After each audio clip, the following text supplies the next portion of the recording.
on va essayer de faire quelques petites choses complémentaires concernant le livre de Daniel.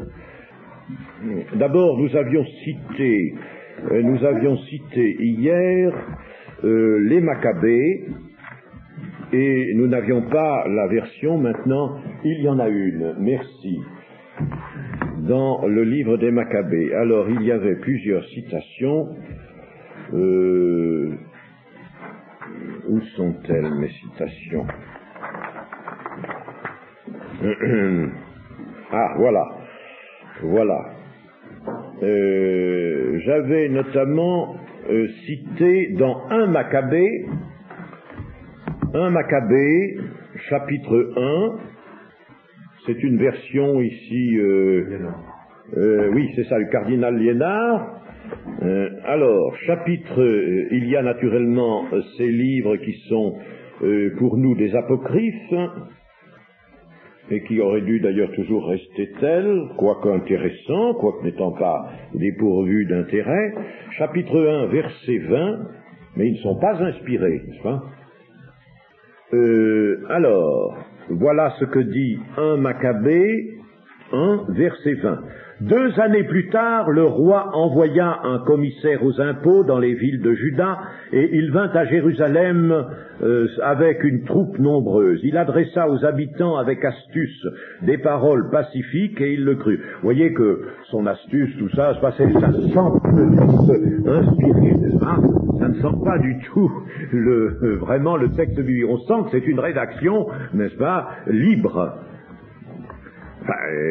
Historiquement, elle est intéressante.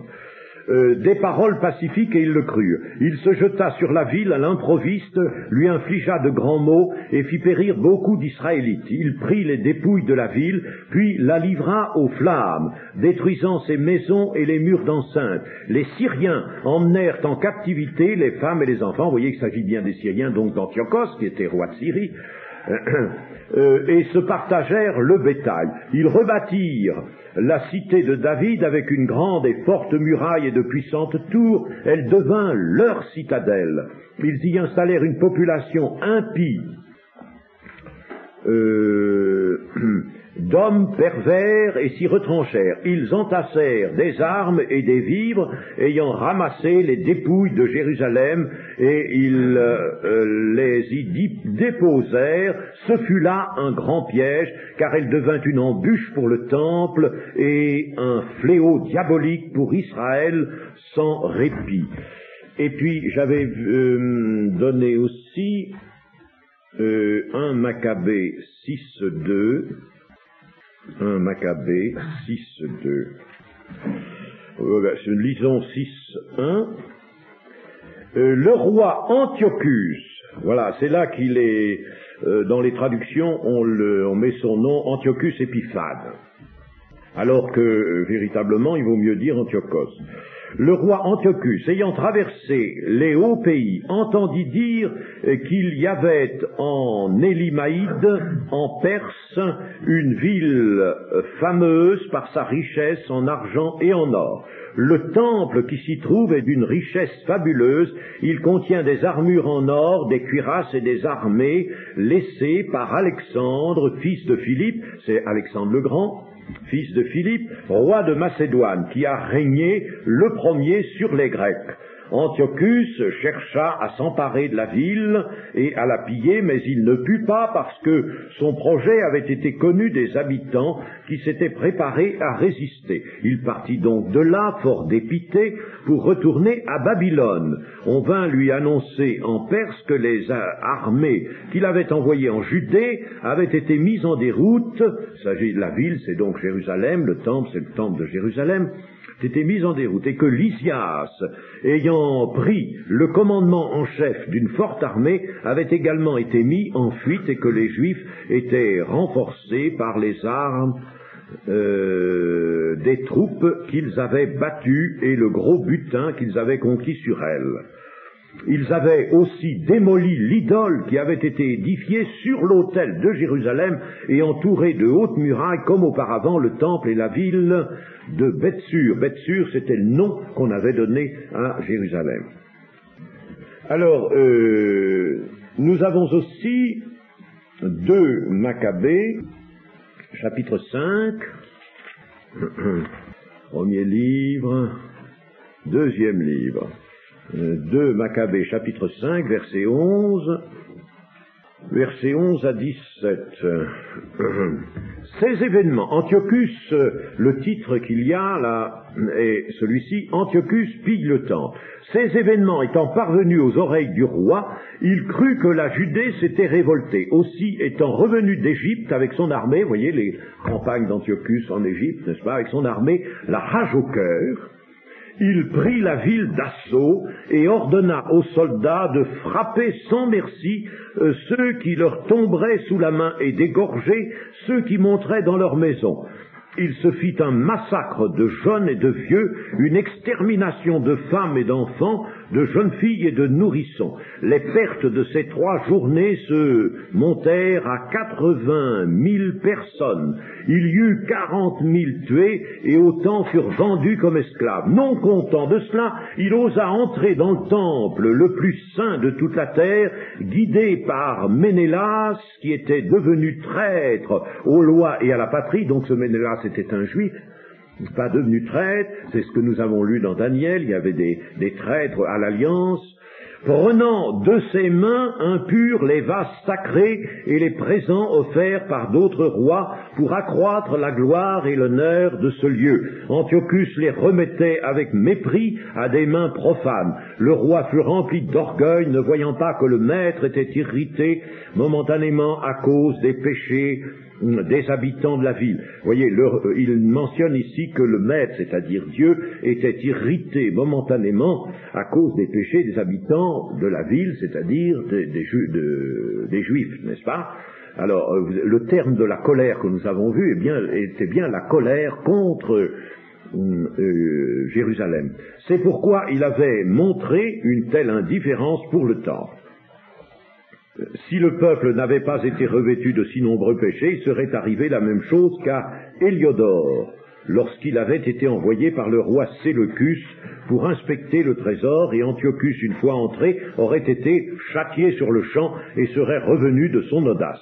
Mais ce n'est pas pour le temple que le Seigneur a choisi son peuple, c'est pour son peuple qu'il a choisi le temple. Ah, c'est pas mal. C'est pourquoi le temple, lui aussi, ayant participé aux calamités arrivées à la nation, fut plus tard associé à sa prospérité, et après avoir été abandonné par la colère du Tout-Puissant, fut restauré dans toute sa gloire par la réconciliation avec son auguste maître. Enfin, tout ça, c'est historique, c'est très bon mais on sent très bien que c'est pas un texte inspiré. Vous voyez, ça se sent très bien, n'est-ce pas, à le lire. Bon, nous avons encore 2 Maccabées, chapitre 9. Fin d'Antiochus Épiphane, là. Vers ce temps-là, Antiochus revint de façon peu glorieuse des régions de Perse. Il était en effet entré dans la ville appelée Persépolis et avait essayé de piller le temple et de s'emparer de la ville. Mais la population s'était soulevée et avait couru aux armes. Les Syriens furent mis en fuite et Antiochos, battu par les indigènes, se retira couvert de honte. Il était à Ecbatane quand il apprit ce qui était arrivé à Nicanor et aux hommes de Timothée. Transporté de fureur, il résolut de venger sur les Juifs son humiliante défaite. Aussi ordonna-t-il à son conducteur de char de pousser sans arrêt jusqu'au terme du voyage. Mais le châtiment du ciel était déjà sur lui, qui disait dans son orgueil « Je ferai de Jérusalem le tombeau des Juifs dès que j'y serai arrivé ». Alors, maladie d'Antiochus Épiphane, repentir d'Antiochus, lettre d'Antiochus aux Juifs, et puis mort d'Antiochus. Je ne vais pas vous lire tout ça, mais simplement la mort. Ainsi, le meurtrier et le blasphémateur qui avait fait tant de mal aux autres termina misérablement sa vie au milieu des pires souffrances, à l'étranger, dans les montagnes. Philippe, son camarade d'enfance, ramena son corps, mais craignant le fils d'Antiochus, il se retira en Égypte auprès de Ptolémée Philométor. Je vous ai parlé de ce Philométor. Voilà. Et puis après, il y a la purification du temple par Maccabée et ses compagnons, conduits par le Seigneur, s'emparent du temple, et puis alors ils détruisent les idoles, ils purifient le temple. Voilà une chose. Bon, maintenant, je voudrais encore vous dire quelque chose avant d'abandonner le livre de Daniel.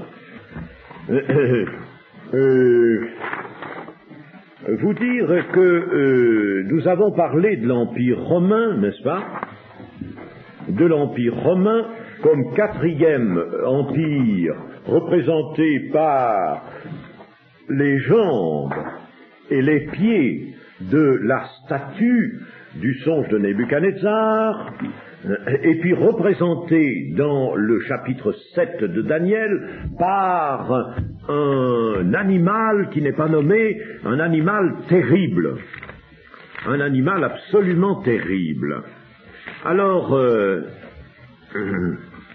je voudrais là rapidement vous montrer que l'Empire romain, considéré par les historiens comme ayant pris fin, en réalité n'a pas pris fin. Et selon la prophétie, il n'a pas pris fin. Enfin, cet empire romain a commencé à être fondé en moins 65, c'est-à-dire 65 avant notre ère, par le Pompée le Grand, Pompée le Grand, qui était consul à Rome. Il faut dire que, n'est-ce pas, Rome avait déjà conquis la péninsule d'Italie, et une partie tout au moins, Pompée, n'est-ce pas, et qu'il était général. Alors il détruit le royaume de Syrie, royaume de Syrie. Alors à partir de ce moment-là, qu'est-ce qui tombe, qu'est-ce qui se fait, si vous voulez, c'est la première cuisse, c'est la première cuisse qui tombe. Vous savez que le ventre et les cuisses représentaient le royaume d'Alexandre, l'empire grec d'Alexandre. Alors voilà déjà, n'est-ce pas, une cuisse d'airain qui tombe, c'est-à-dire le royaume de Syrie, celui dont Antiochos a été pendant un temps le maître. Et puis, en moins 63, Pompée prend Jérusalem. Le même Pompée, n'est-ce pas, prend Jérusalem. Je le signale parce que là, évidemment, c'est important, Jérusalem. Important pour nous. En moins 30, alors là, c'est César Auguste qui détruit le royaume grec des Ptolémées.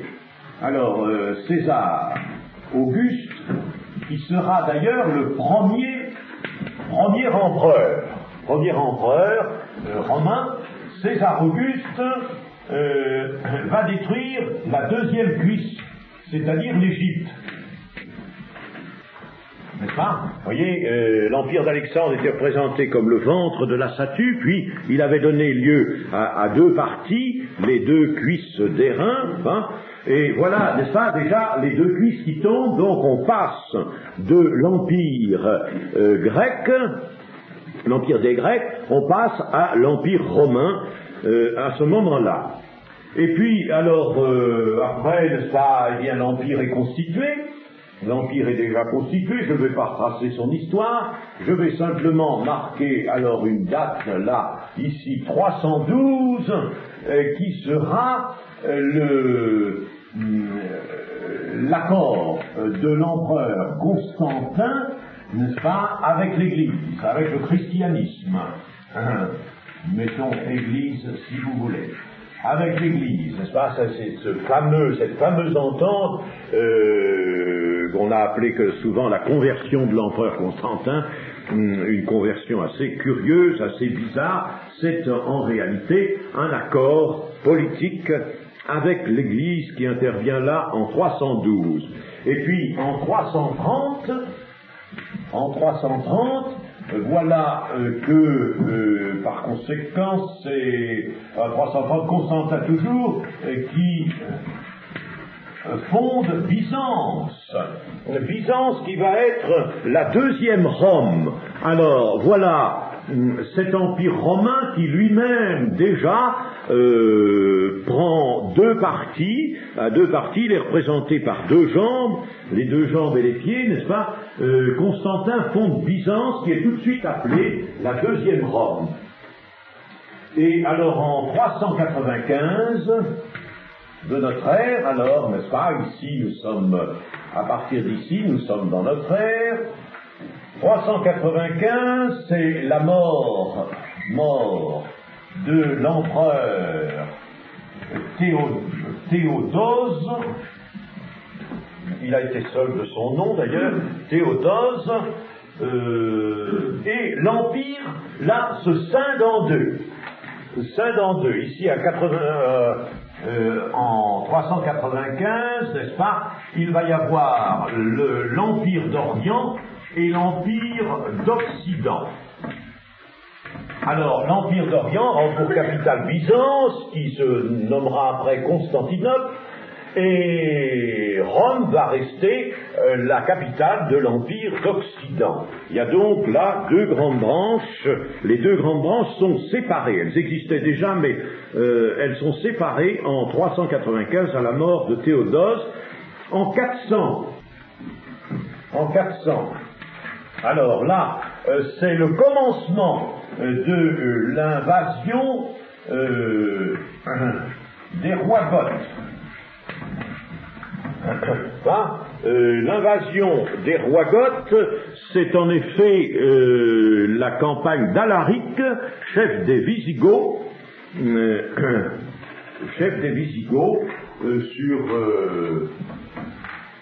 dans l'Empire, contre l'Empire romain. Je passe les détails, bien sûr, de tout ça, l'histoire est assez compliquée. En 538 de notre ère, alors, les dix royaumes sont apparus. Les derniers ayant été les Lombards. J'ai cité les 10 rois goths, Vandales, Alains, Suèves, Visigoths, Burgondes, Francs, Bretons, les Huns, les Lombards et le royaume de Ravenne. On a voulu quelquefois y mettre l'Angleterre. Il est vrai que l'Angleterre a appartenu pendant un temps à l'Empire romain, tout au moins une bonne partie de l'Angleterre. Mais elle fut conquise sous le règne de l'empereur Claude. Mais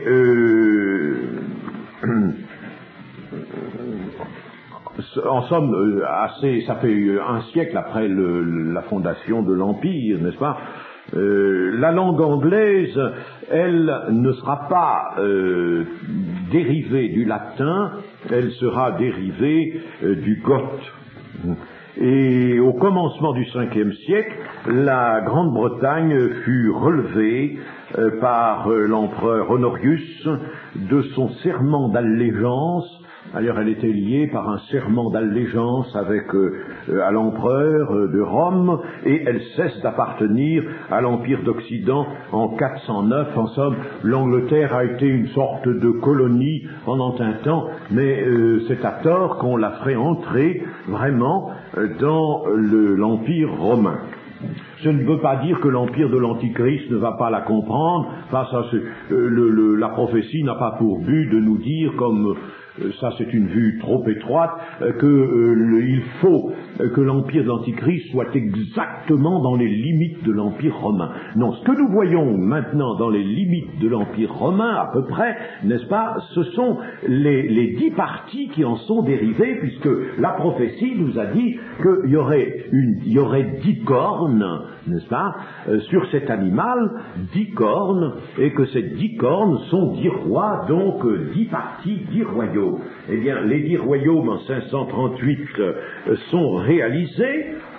En 755, naturellement, on peut marquer la fin historiquement, n'est-ce pas? Ce font les historiens, la fin de l'Empire romain en 538, n'est-ce pas? Où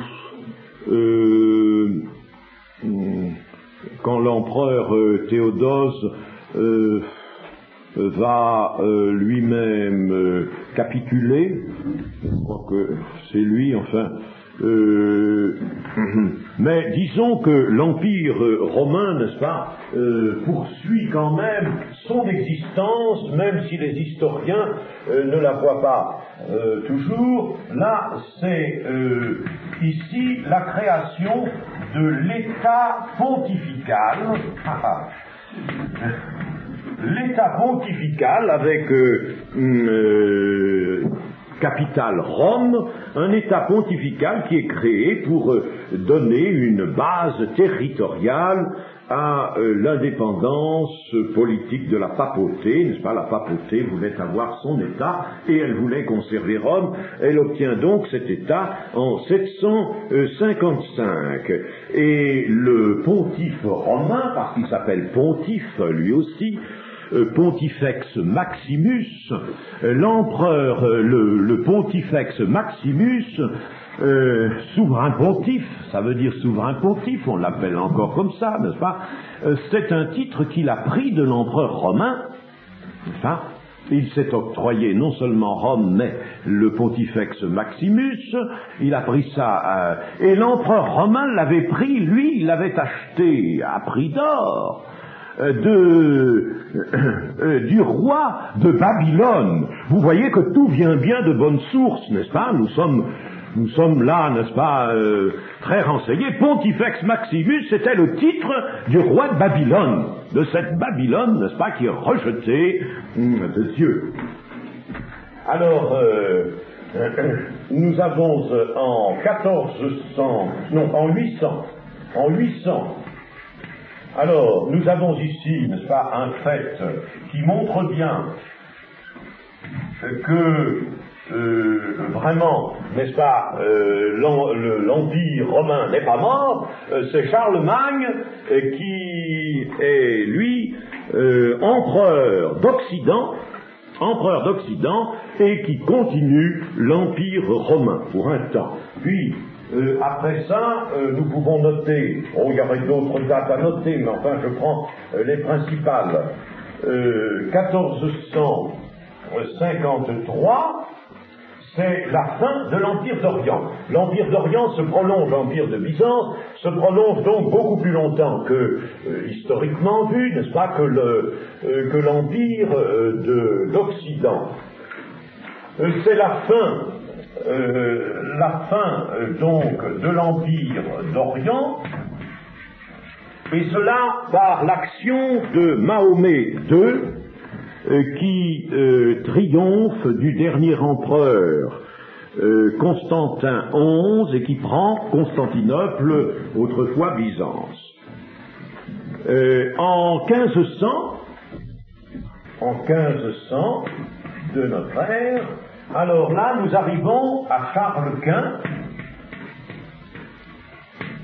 Charles Quint, grand empereur d'Allemagne, d'Espagne et du Saint-Empire romain. Voyez qu'il n'est pas mort comme on pourrait le croire, n'est-ce pas?